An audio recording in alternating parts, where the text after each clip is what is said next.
राधे राधे दोस्तों। आज की शुरुआत हो रही है माघ पूर्णिमा के व्रत से।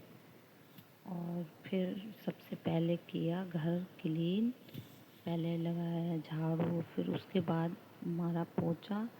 पूरा घर क्लीन होने के बाद, मेरा पोछा लगाने के बाद, फिर उसके बाद मैं गई नहाने के लिए।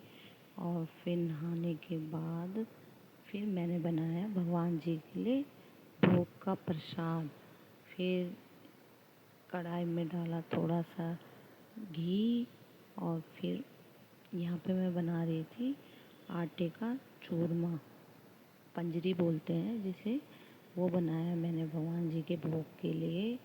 और फिर उसको आटे को भूना अच्छी तरह से, पहले उसको भूना तेज़ आंच में पहले, और फिर उसके बाद हल्की आंच में भूनने के बाद फिर खांड डाली उसमें, फिर उसको एक प्लेट में निकाल दिया। और ये अब मैं लगाऊंगी भगवान जी को भोग। और पूजा की मैंने पहले मंदिर में अपने, और फिर अच्छी तरह से पूजा करने के बाद फिर उसके बाद मैं गई मंदिर। और मंदिर से आने के बाद मैंने जो शिवलिंग का पानी होता है उसे छिड़का अपनी चौखट में। और बस फिर उसके बाद रात की भोग की तैयारी। फिर रात में भोग बनाया मैंने खीर।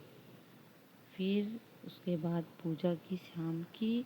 और फिर पूजा करने के बाद गई फिर छत में, और छत में अच्छी तरह से भगवान जी की पहले धूप दीप से पूजा की। और फिर उसके बाद मैंने अर्घ दिया चाँद को। और फिर अर्घ देने के बाद मेरा व्रत यहाँ पे होता है समाप्त। धन्यवाद। राधे राधे।